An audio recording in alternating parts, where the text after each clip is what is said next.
नमस्कार दोस्तों, study with ज्ञान प्रकाश में आप सभी का बहुत बहुत स्वागत है।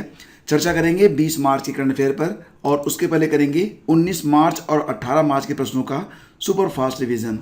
तो एनपीसीआई, इसको national payment corporation of India कहते हैं। एनपीसीआई ने हाल ही में यूपीआई हेल्प नामक ऐप लॉन्च किया है। एक्चुअली में ये जो यूपीआई हेल्प नामक ऐप है, ये भीम यूपीआई अगर आप इस्तेमाल करते होंगे तो उसके अंदर ही एक सेक्शन बनाया गया है जिसकी सहायता से अगर आप कोई भुगतान कर रहे हैं भीम यूपीआई से और वो पेंडिंग हो जाता है या फिर कोई शिकायत आपको दर्ज करानी है तो यूपीआई हेल्प पर जाकर आप अपनी शिकायत को दर्ज करवा सकते हैं।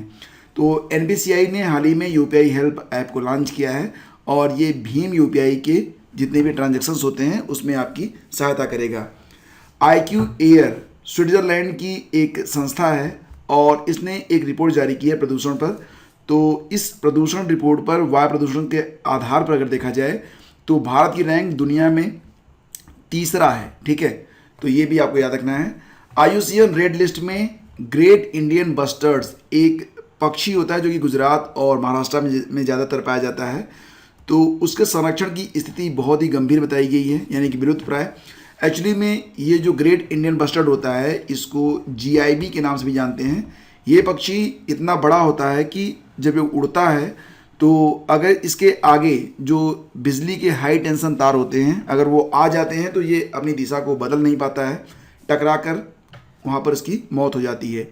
तो सुप्रीम कोर्ट ने इस पर संज्ञान लिया है और कहा है कि जहाँ पर इनके रिहायशी इलाके हैं, जहाँ पर ये पक्षी रहते हैं, वहाँ पर जो हाई टेंशन तार हैं उन्हें भूमिगत ले जाया जाए ताकि इन पक्षियों की जो घटती हुई बहुत ही संख्या है उसको कंट्रोल में लाया जा सके। हाल ही में NSG यानी कि नेशनल सिक्योरिटी गार्ड के नए DG के तौर पर नियुक्त किए गए हैं MA गणपति, याद रखिएगा, और CRPF के नए महानिदेशक बनाए गए हैं कुलदीप सिंह। विश्व उपभोक्ता अधिकार दिवस अभी हाल ही में मनाया गया था 15 मार्च को। इसकी थीम है टैकलिंग प्लास्टिक पॉल्यूशन और ये भी याद रखना राष्ट्रीय उपभोक्ता दिवस ये भारत में मनाया जाता है 24 दिसंबर को प्रतिवर्ष। राष्ट्रीय टीकाकरण दिवस अभी मनाया गया 16 मार्च को। 16 मार्च से ही कोविड-19 टीके की शुरुआत हुई है भारत में। एक महा टीकाकरण अभियान शुरू हुआ है 16 मार्च से। और एशियन बॉक्सिंग चैंपियनशिप 2021 की मेजबानी करेगा भारत, याद रखना इसको। ये जो प्रतियोगिता होगी ये 21 मई से लेकर 31 मई के बीच में आयोजित की जाएगी। सिप्री द्वारा जारी रिपोर्ट के अनुसार दुनिया के 3 जो सर्वाधिक हथियार आयात करने वाले देश हैं, पहले स्थान पर सऊदी अरब है, दूसरे स्थान पर भारत और फिर मिस्र का स्थान आता है। 18 मार्च के पास देख लेते हैं। हाल ही में समाचार में रहा सी बैकथोर्न क्या है। तो सी बैकथोर्न एक झाड़ी होती है और ये हिमाचल प्रदेश में जो ऊंचाई वाले स्थान है वहाँ पर पाई जाती है। तो हिमाचल प्रदेश में ये जो झाड़ी होती है इसमें खट्टे मीठे फल आते हैं। तो वहाँ की सरकार ने इसे ठंडे रेगिस्तान में उगाने का प्रयास किया है, तो इसलिए ये चर्चा में है। और कई सारी बीमारियों में ये जो झाड़ी के जो फल होते हैं, जो बेरी जैसे होते हैं, उसको प्रयोग में लाया जाता है। बाम्बूसा बाम्बोस यह एक कांटेदार एशियाई बांस होता है। ज़्यादातर जो दक्षिण एशियाई देश हैं वहाँ पर ये बांस पाया जाता है। मनरेगा के तहत कौन सा राज्य रोजगार सृजन में प्रथम रहा है? तो सही जवाब छत्तीसगढ़ है। और हरियाणा के बाद झारखंड ने भी जो प्राइवेट वहाँ पर जॉब्स हैं, निजी कंपनियाँ हैं, उसमें भी 75% का आरक्षण कर दिया है स्थानीय लोगों के लिए। और सर्वाधिक विदेशी मुद्रा भंडार के मामले में देखा जाए तो जो भारत है ये चौथे स्थान पर आ गया है। 10वां इंटरनेशनल हेरिटेज टूरिज्म कॉन्क्लेव का आयोजन अभी हाल ही में हरियाणा में किया गया। तो ये थे 18 और 19 मार्च के प्रश्न। और अगर आप रिवीजन करना चाहते हैं लिखित रूप में तो इसके लिए आपको ई-बुक प्रोवाइड करवाई जाती है और इसके लिए आपको दिसंबर 2020 के साथ साथ जनवरी और फरवरी 2021 की जो ई-बुक है ये प्रोवाइड करवा दी गई है। इसकी कीमत मात्र 25 रुपये है।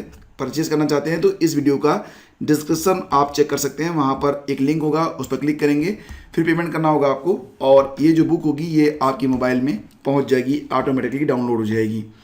तो ये जो किताब है मिलेगी आपको ई-बुक, ये बहुत ही सरल भाषा में लिखी गई है। आसानी से आप जितना भी मैंने पढ़ाया है वो सारी चीज़ें आपको पूरी डिटेलिंग के साथ यहाँ पर उपलब्ध हो जाएंगी। तो एक ऐतिहासिक तस्वीर आपके सामने है। इतिहास के आईने में 19 मार्च पर चर्चा कर लेते हैं। तो 19 मार्च 1972 को भारत और बांग्लादेश के बीच मैत्री, सहयोग और शांति संधि पर हस्ताक्षर हुए थे। तो यहाँ पर आप देख सकते हैं। और ये जो हस्ताक्षर हुआ था ये 25 साल की अवधि की इस संधि में रक्षा, कला, साहित्य और सांस्कृतिक क्षेत्रों में सहयोग की बातें शामिल थी। तो 25 साल के लिए ये जो संधि थी वो की गई थी। और अब बारी है आज के प्रश्नों की। हाल ही में उत्तर प्रदेश सरकार ने अपने 4 वर्ष पूरे किए हैं, तो इसी क्रम में 19 मार्च से लेकर 24 मार्च तक उत्तर प्रदेश में कई सारे कार्यक्रम आयोजित होंगे। तो यहाँ पर आपको ये बताना है कि उत्तर प्रदेश के मुख्यमंत्री योगी आदित्यनाथ भाजपा के किस क्रम के मुख्यमंत्री हैं। काफ़ी इंपॉर्टेंट क्वेश्चन। सही जवाब इसका होगा ऑप्शन डी, यानी कि चौथे क्रम में। तो राजनाथ सिंह 28 अक्टूबर 2000 से लेकर 7 मार्च 2022 तक रहे। रामप्रकाश गुप्ता 12 नवंबर 1999 से लेकर 28 अक्टूबर 2000 तक रहे। कल्याण सिंह का कार्यकाल 2 बार रहा, 24 जून 1991 से 6 दिसंबर 1992 और 21 सितंबर 1997 से 11 नवंबर 1999 तक। योगी आदित्यनाथ 19 मार्च 2017 से लेकर अब तक उत्तर प्रदेश के मुख्यमंत्री हैं और क्रम में देखा जाए तो इनका क्रम चौथा आता है। आगे बढ़ते हैं। आपको बता दें कि 19 मार्च 2021 को उत्तर प्रदेश में भाजपा सरकार के 4 वर्ष पूरे होने पर 6 दिन यानी कि 19 से लेकर 24 मार्च तक कई सारे कार्यक्रम आयोजित किए जा रहे हैं। हाल ही में प्रदूषण नियंत्रण की दृष्टि से सड़क परिवहन मंत्री नितिन गडकरी ने कितने साल पुराने कमर्शियल वाहनों का फिटनेस टेस्ट जरूरी किया है। तो दोस्तों यहाँ पर देखो बात हो रही है कमर्शियल वाहनों के बारे में। तो कमर्शियल वाहन अगर 15 वर्ष उनका पूरा हो रहा है तो उनका एक फिटनेस टेस्ट होगा, उस टेस्ट को ये पास कर पाएंगे तभी इनका जो लाइसेंस होगा वो रिन्यू होगा, अदरवाइज फिर इनको जो है स्क्रैप यानी कबाड़ में रख दिया जाएगा। तो सही जवाब 15 साल है। और यहाँ पर मैं आपको ये बता दूँ कि सड़क परिवहन मंत्री नितिन गडकरी ने व्हीकल स्क्रैपिंग पॉलिसी का ऐलान किया है। तो इसमें 15 साल पुराने कमर्शियल और 20 साल पुराने निजी वाहनों का फिटनेस टेस्ट अनिवार्य होगा। इसके पास होने के बाद ही सर्टिफिकेट रिन्यू होगा, अन्यथा वाहनों को स्क्रैप किया जाएगा। तो इसके लिए जो डेट्स हैं वो भी आप जान लीजिए कि अप्रैल 2022 यानी कि अगले साल अप्रैल 2022 से 15 साल से पुरानी जितनी भी सरकारी गाड़ियाँ होंगी उनकी स्क्रैपिंग स्टार्ट कर दी जाएगी। अप्रैल 2023 से 15 साल पुरानी जितने भी कमर्शियल वाहन होंगे उनका जो फिटनेस टेस्ट होगा वो किया जाएगा। और जून 2024 से 20 साल से पुराने जितने निजी वाहन होंगे उनका भी फिटनेस टेस्ट अनिवार्य होगा। अगर फिटनेस टेस्ट पास नहीं करते हैं तो ये गाड़ियाँ कबाड़ में चली जाएंगी। ठीक है। हाल ही में NSG that is national security guard के नए डीजी के रूप में नियुक्त किए गए हैं। तो ये हैं MA गणपति। ठीक है, तो ये जरूर याद रखना, बहुत इंपॉर्टेंट क्वेश्चन। और इसी के साथ CRPF के नए डीजी बनाए गए हैं कुलदीप सिंह। तो ये भी आपको याद रखना है। 2 महत्वपूर्ण नियुक्तियां हैं, एग्जाम में ये प्रश्न आ सकते हैं, इसलिए मैं आपका रिवीजन करवा रहा हूँ। ये प्रश्न पिछले वीडियो में भी शामिल थे। और विश्व उपभोक्ता अधिकार दिवस जो कि प्रतिवर्ष होता है 15 मार्च को, मैंने अभी आपका रिवीजन करवाया था। इसकी थीम याद रख लीजिए, हो सकता है कि एग्जाम में पूछ लिया जाए। थीम इसकी रहेगी टैकलिंग प्लास्टिक पॉल्यूशन। तो ये काफ़ी इंपॉर्टेंट है। ठीक है। और भारत में राष्ट्रीय उपभोक्ता दिवस जो होता है ये प्रतिवर्ष 24 दिसंबर को सेलिब्रेट किया जाता है। चलिए आगे बढ़ते हैं और आपको बताते हैं कि राष्ट्रीय टीकाकरण दिवस, इसे नेशनल इम्यूनाइजेशन डे भी कहा जाता है। तो ये होता है प्रतिवर्ष 16 मार्च को। इस वर्ष 2021 में ये दिन काफ़ी महत्वपूर्ण है। कोविड-19 के लिए एक बड़ा टीकाकरण अभियान इसी दिन स्टार्ट किया गया है। और इसी के साथ अगला क्वेश्चन है, हाल ही में सड़क परिवहन राज्य मंत्री नितिन गडकरी ने कितने साल में टोल प्लाजा को समाप्त करने की बात कही है। जो टोल प्लाजा होता है उसको समाप्त कर दिया जाएगा। और इसी के साथ जो फास्टैग जो आप जानते हैं उसकी ज़रूरत भी समाप्त हो जाएगी और ये होगा मात्र 1 साल में। अगले साल से जितने भी टोल प्लाजे हैं वो समाप्त कर दिए जाएंगे। पूरे देश में नेशनल हाईवेज पर कुल 643 टोल प्लाजे हैं जहाँ पर गाड़ियाँ खड़ी होती हैं, अपना टोल देती हैं। 15 फरवरी 2021 से फास्टैग अनिवार्य है, लेकिन अब ये अनिवार्य नहीं रहेगा, यानी कि बस इसकी जो उम्र है उसको आप 1 साल मान के चलिए। केंद्रीय मंत्री नितिन गडकरी ने कहा है कि 1 साल में टोल प्लाजा समाप्त कर उसकी जगह GPS आधारित टोल कलेक्शन सिस्टम लागू होगा। यानी कि आपकी जो गाड़ी होगी उसमें एक GPS लगेगा और उसी के माध्यम से आपका जो टोल होगा उसको मतलब कलेक्ट कर लिया जाएगा। फास्टैग समाप्त कर दिया जाएगा और आपको सिर्फ उतना ही टोल देना होगा जितनी दूरी आप तय करेंगे। और इसमें जो GPS आपकी गाड़ी में लगेगा उस GPS में जो गाड़ी मालिक का बैंक अकाउंट है वो ऐड कर दिया जाएगा और फिर आगे बैंक अकाउंट से उतना टोल आपका डिडक्ट हो जाएगा, कट जाएगा। ठीक है, तो ये तरीका अपनाया जाएगा अगले साल से। फेडरेशन कप सीनियर राष्ट्रीय एथलेटिक्स चैंपियनशिप की महिला 100 मीटर फराटा दौड़ में गोल्ड मेडल किसने जीता है। तो बहुत इंपॉर्टेंट है ये। और ये हैं एस धनलक्ष्मी। ठीक है, तो ये जरूर याद रखना आप, एस धनलक्ष्मी। तो एस धनलक्ष्मी ने राष्ट्रीय रिकॉर्ड धारक द्युति चंद को पछाड़कर 16 मार्च को फेडरेशन कप सीनियर राष्ट्रीय एथलेटिक्स चैंपियनशिप की महिला 100 मीटर की फरारता दौड़ का खिताब जीता है, जबकि हिमा दास गलत शुरुआत करने के कारण डिस्क्वालीफाई हो गई। तमिलनाडु की 22 साल की एस धनलक्ष्मी NIS परिसर में 11.39 सेकंड के समय के साथ ओडिशा की द्युति चंद जो कि 11.58 सेकंड को पछाड़कर चैंपियनशिप की सबसे तेज धाविका बन गई हैं। तमिलनाडु की ही अर्चना सुसिंद्रन ने 11.76 सेकंड के समय के साथ तीसरा स्थान हासिल किया है। तो फ्रेंड्स, यहाँ पर एक बात आप गौर करिए कि समय का जो सेकंड है ये बहुत ही कम डिफरेंस होता है, बस इसी के आधार पर आपको जो गोल्ड, सिल्वर और ब्रॉन्ज मिल जाता है।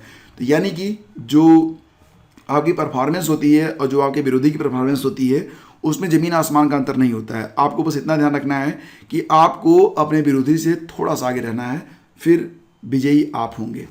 फिलहाल 200 मीटर दौड़ में भी एस धनलक्ष्मी ने इतिहास रचा है। तो याद रखना कि धनलक्ष्मी ने PT ऊषा का 23 साल पुराना जो रिकॉर्ड है उसे तोड़ दिया है 200 मीटर की दौड़ में। और 200 मीटर की दौड़ में जो प्रीवियस रिकॉर्ड है PT ऊषा का, वो 1998 में 23.30 सेकंड का है और इस दौड़ को एस धनलक्ष्मी ने 23.26 सेकंड में पूरा किया है। तो अंतर देखिए, ठीक है, मात्र 0.4 सेकंड के अंतर से यह रिकॉर्ड टूट गया। 1998 से रिकॉर्ड था PT ऊषा के नाम और अब ये रिकॉर्ड हो गया है एस धनलक्ष्मी के नाम। आगे बढ़ते हैं। हाल ही में लोउ ओटन्स, नाम जरूर आपको पता होना चाहिए, मुझे पता है कि बहुत सारे लोगों को इनका नाम पता नहीं होगा। लोउ ओटन्स का निधन हो गया है और ये सदैव याद किए जाएंगे ऑडियो कैसेट के लिए। ऑडियो कैसेट को इन्होंने ही बनाया था, फिलिप्स के साथ ये काम करते थे। फिलहाल लगभग 94 एज में इनकी जो है मृत्यु हो गई है और इन्होंने ऑडियो टेप कैसेट का आविष्कार किया था। तो बहुत ही इंपॉर्टेंट क्वेश्चन है ये, याद रखिएगा। लोउ ओटन्स ने 1960 में कैसेट बनाया था जब वो फिलिप्स के साथ थे और 1963 में उन्होंने रील टू रील वॉकमैन का आविष्कार किया था। उस समय चलते चलते अगर म्यूजिक सुनना ये बहुत बड़ी उपलब्धि थी। CD की अवधारणा के लिए भी उन्हें याद किया जाएगा, तो जरूर याद रखिएगा, ये क्वेश्चन बहुत इंपॉर्टेंट है। आगे बढ़ते हैं। हाल ही में ICC ने UAE के किन 2 क्रिकेटरों को 8 साल के लिए प्रतिबंधित कर दिया, यानी कि बैन कर दिया है? सही जवाब है मोहम्मद नावीद और सैमान अनवर, यानी कि दोनों को ऑप्शन C यहाँ पर सही है। 2019 में T20 विश्व कप क्वालिफायर के मैचों को फिक्स करने का दोषी पाए जाने के बाद संयुक्त अरब अमीरात के दोनों क्रिकेटरों को 8 साल तक क्रिकेट के सभी फॉर्मेट से प्रतिबंधित कर दिया गया है। 8 साल के जो प्रतिबंध होंगे ये 16 अक्टूबर 2019 से प्रभावी माने जाएंगे। दुनिया का सबसे बड़ा तैरता सौर फार्म कहाँ बनेगा? तो इस प्रकार से जो ज़मीन है वहाँ पर नहीं, इसे तैरता बनाया जाएगा, यानी कि पानी के ऊपर, और ये होगा सिंगापुर में। ऑप्शन C इसका बिल्कुल सही है। तो सिंगापुर एशिया का सबसे बड़ा प्रति व्यक्ति कार्बन उत्सर्जक देश है। तो यही जो संख्या है प्रति व्यक्ति कार्बन उत्सर्जन की जो अमाउंट है, इसको घटाने के लिए ये प्रयास किया जा रहा है। और ये भी याद रखना कि सेम कार्प इंडस्ट्रीज के द्वारा ये जो तैरता हुआ सोलर प्लेट है ये बनाया जा रहा है। तो सिंगापुर में बनेगा तैरता सोलर फार्म। और 16 मार्च 2021 को रिजर्व बैंक ने किस बैंक पर 2 करोड़ का जुर्माना लगाया है? तो ये बैंक है स्टेट बैंक। तो जुर्माना क्यों लगा? तो फ्रेंड्स, स्टेट बैंक पर यह जुर्माना बैंक विनियमन कानून के कुछ प्रावधानों और कमीशन के रूप में बैंक कर्मचारियों को पारितोषिक के भुगतान को लेकर जारी अस्पष्ट निर्देशों का उल्लंघन करने पर लगाया गया है। रिजर्व बैंक ने बैंकिंग रेगुलेटिंग एक्ट 1949 की धारा 10(1)(2) के तहत उल्लंघन और कर्मचारियों को कमीशन के रूप में भुगतान संबंधी गाइडलाइन की अनदेखी करने पर यह जुर्माना लगाया है। स्टेट बैंक ऑफ इंडिया स्थापना हुई थी 1 जुलाई 1955। मुख्यालय है मुंबई में। चेयरपर्सन है दिनेश कुमार खारा। हाल ही में इस्तीफा देने वाले PM मोदी के प्रमुख सलाहकार कौन हैं? तो ये हैं PK सिन्हा जी। इन्होंने हाल ही में PM मोदी के प्रमुख सलाहकार के पद से इस्तीफा दे दिया है, निजी कारणों से बताया जा रहा है। और ये भी याद रखना कि नृपेंद्र मिश्रा के प्रिंसिपल सेक्रेटरी पद के इस्तीफे के बाद 2019 में सिन्हा जी को PMO लाया गया था। आगे बढ़ते हैं। और अब बारी है क्विज नंबर 18 की। तो क्विज नंबर 18 और क्विज नंबर 19 को देखेंगे, साथ ही साथ क्विज नंबर 20 को भी, क्योंकि पिछले वीडियो में हमने इनको डिस्कस नहीं किया था। तो क्विज नंबर 18 था कि यूरोप में 4 राजधानियों से होकर प्रभावित होने वाली नदी कौन सी है। सही जवाब इसका है डेन्यूब नदी, ऑप्शन ए इसका बिल्कुल करेक्ट है। और यहाँ पर जो नाम मैं फीचर कर रहा हूँ वो नाम है फिरोज खान जी का। बहुत ही अच्छा लिखा है इन्होंने कि यूरोप में 4 राजधानियों से होकर प्रभावित होने वाली नदी डेन्यूब नदी है। यूरोप के प्रमुख देश और उनकी राजधानियाँ इस प्रकार से हैं: स्लोवाकिया, स्लोवेनिया, स्विट्जरलैंड और स्वीडन। तो इनकी राजधानी यहाँ पर बताई गई है। स्लोवाकिया की ब्रातिस्लावा, और स्लोवेनिया की लजुब्लाजाना, और स्विट्जरलैंड का बर्न, स्वीडन का स्टॉकहोम। डेन्यूब नदी मध्य यूरोप में बहने वाली एक नदी है और ये जर्मनी के काले बन के पहाड़ों में स्थित दोनाउ-वेसिंगन कस्बे के पास से स्टार्ट होती है और फिर 2850 किलोमीटर के सफ़र के बाद काले सागर में जा गिरती है। तो ये क्वेश्चन काफ़ी इंपॉर्टेंट है और जितने भी आंसर लोग लिखते हैं उसको आप लोग जरूर पढ़ा करें। और अब बारी है क्वेश्चन नंबर 19 की। क्वेश्चन नंबर 19 में क्वेश्चन था कि किस आंदोलन में वंदे मातरम भारतीय राष्ट्रीय आंदोलन का शीर्ष गीत बना। सही जवाब इसका ऑप्शन ए है, यानी कि स्वदेशी आंदोलन। और आपको बता दें कि स्वदेशी आंदोलन की शुरुआत बंगाल विभाजन के विरोध में हुई थी और इस आंदोलन की औपचारिक शुरुआत कलकत्ता के टाउन हॉल में 7 अगस्त 1905 को एक बैठक में की गई थी। इसका विचार सर्वप्रथम कृष्ण कुमार मित्र के पत्र संजीवनी में 1905 ईस्वी में प्रस्तुत किया गया था। और इस आंदोलन में स्वदेशी नेताओं ने भारतीयों से अपील की कि वे सरकारी सेवाओं, स्कूलों, न्यायालयों और विदेशी वस्तुओं का बहिष्कार करें और स्वदेशी वस्तुओं को प्रोत्साहित करें। राष्ट्रीय कॉलेजों और स्कूलों की स्थापना के द्वारा राष्ट्रीय शिक्षा को प्रोत्साहित करें।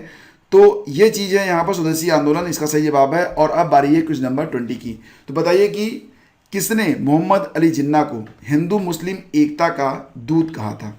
तो ये हैं आपके option: Sarojini Naidu, Annie Besant, राजकुमारी अमृत कौर और अरुणा आसफ अली। तो इसका जवाब लिखिएगा डिटेल में। और बाकी के लोग जो लोग आंसर राइटिंग नहीं कर रहे हैं उनसे यही रिक्वेस्ट है कि आप भी आंसर लिखना स्टार्ट करिए।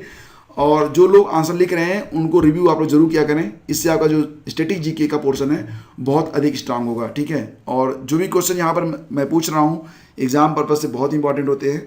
तो ये क्वेश्चन अगर एग्जाम में आया और आपने यहाँ पर आंसर एक बार लिख दिया है तो डेफिनेटली ये आंसर फिर कभी भी गलत नहीं होगा। तो लिखते रहिए, पढ़ते रहिए और बने रहिए हमारे साथ। शीघ्र मिलेंगे आपसे एक नए वीडियो में। आज्ञा दीजिए, नमस्कार, जय हिंद।